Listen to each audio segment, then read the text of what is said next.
Au tout départ, donc j'ai commencé ce texte-là à l'ENSAT, dans le département écriture dramatique, et c'est un moment un peu de recherche à plusieurs échelles. Je m'intéressais beaucoup à la question des genres, d'une part, et puis je cherchais un peu à amener mon écriture plus loin, à la décloisonner, parce que voilà, au départ elle était très minimaliste, très cloisonnée, et on m'encourageait à faire péter un petit peu tout ça. Euh, et donc j'ai un peu ouvert un peu les voies pour essayer de trouver comment voilà, rester marqué par mon parcours, mais l'amener plus loin. Et, euh, et petit à petit, au cours de mes recherches, j'en suis venu à explorer la farce. D'abord à essayer de la penser, puis après de m'attaquer un peu à ce travail-là. Et en fait, en le déployant, j'ai commencé à explorer une langue un peu décalée. Et donc c'est la rencontre de ce travail sur la langue et des questions liées au genre qui se sont retrouvées en fait dans l'écriture de cette pièce, où je me suis plus spécifiquement intéressé au masculin, parce que j'avais un peu la sensation enfin je l'ai encore aujourd'hui, qu'on a du mal à interroger le masculin, que c'est une espèce de bloc comme ça, où tout ce qui dépasse, qui est un petit peu différent, bon ben ça, soit on le renvoie à du féminin, ça va être la folle pour une personne homosexuelle par exemple, enfin en parlant d'extrême quoi. Mais sinon ouais, être un homme, c'est être viril, fort. Enfin, on a encore ces clichés-là en fait en tête. Et donc, sans partir dans une pièce qui soit manifeste ou quoi, je voulais vraiment explorer le parcours d'un personnage qui est pris dans ces questions-là euh, au moment de son adolescence. Donc, c'est voilà un moment de transformation, de mue. Et pour revenir sur la question de la langue, voilà, je l'ai pensé vraiment comme une langue de la mue, où il doit à la fois inventer un langage qui lui est personnel et aussi trouver une identité, une place par rapport aux autres. Et comme ça, petit à petit, le projet s'est constitué autour de ces différentes idées. La pièce s'articule autour du parcours de Kido, qui est donc un tout jeune adolescent cherche sa place, et qui a une sensibilité un peu à part.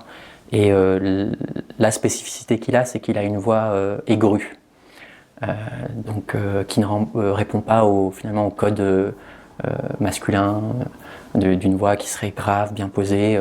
Lui, voilà, il part un petit peu vite dans les tours. Et en même temps, c'est un personnage qui est très marginalisé même par son entourage, et qui est très rêveur. Et donc dans sa chambre, il s'imagine tout plein d'histoires, il fait pas mal de rêves aussi. Et notamment, il a un rêve particulier, c'est qu'il veut être superstars de la musique et faire un concert au Stade de France. Donc voilà, c'est quelque part pour moi une envie de reconnaissance qu'il a, qui est démesurée, mais qui répond aussi à son besoin peut-être d'affection ou ouais, d'échange avec les personnes qui lui sont proches. Mais voilà, comme c'est un être un peu excessif, il part tout de suite dans la démesure.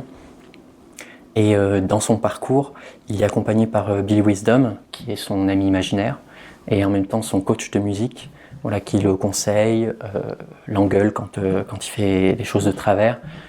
Et Billy Wisdom est aussi le narrateur de l'histoire. Voilà, donc en fait, pour moi, Kido, c'est un peu une sorte de Pinocchio inversé.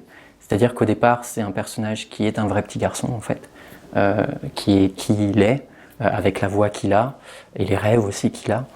Mais son parcours va être celui, voilà, de la rencontre avec un monde très brut, et une marginalisation de plus en plus prononcée, qui va petit à petit l'éloigner de lui-même, l'emmener dans un monde plus cauchemardesque qu'onirique.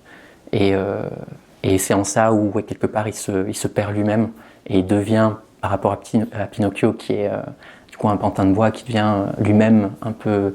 Dans le texte, j'ai écrit qu'il était boiteux, voilà, parce que non seulement il est amoché par tout ce qui lui arrive, mais aussi un petit peu décalé, différent de lui-même. Moi, je suis marqué par différentes écritures. D'une part, beaucoup par le théâtre de Thiago Rodriguez, pour l'extrême douceur en fait qui se dégage de ses textes, Moi, je sais que j'ai du mal. Voilà, j'ai une écriture plus nerveuse, tendue, mais je suis assez admiratif en fait du travail qu'il a pu faire et continue de faire dans ses écrits. J'ai pas vu ses spectacles, mais en tout cas, voilà, je suis transporté en fait dans un univers à chaque fois que je le lis. Et c'est vrai qu'un texte qui m'avait beaucoup marqué, c'était Tristesse et joie dans la vie des girafes, qui raconte le parcours d'une petite fille voilà, au Portugal. Et ce texte, ouais, a été une belle rencontre pour moi. Un autre texte aussi qui m'a marqué, c'était Les Morbides de Sébastien David, dans un genre très différent, plus nerveux cette fois, donc peut-être plus proche du travail que je peux faire, sur deux sœurs qui ont plus ou moins la trentaine, un peu perdues dans leur existence, qui essaient de se raccrocher l'une à la télévision, elle est toujours dans son canapé, voilà, un peu léthargique, et l'autre qui fait beaucoup de sport et qui a une passion pour les crimes un peu, voilà. D'où Les Morbides, c'est que elle est inscrite sur un site où elle parle de ses histoires qui se passent dans sa ville. Et ce qui m'a marqué dans cette pièce, c'est tout le rapport comment dire, à la fois au rire et à la violence. C'est-à-dire que j'avais vu la mise en scène qui a été faite au Poche il y a 2-3 ans, et c'est vrai que j'ai vraiment ressenti d'un instant à l'autre le fait qu'on passe du rire aux larmes. Et c'est quelque chose qui m'a marqué, qui est aussi marquant pour moi dans le travail de Tchekhov, par exemple, d'une manière très, très différente. Mais voilà, c'est une ligne de tension, quelque part, que j'essaie d'explorer.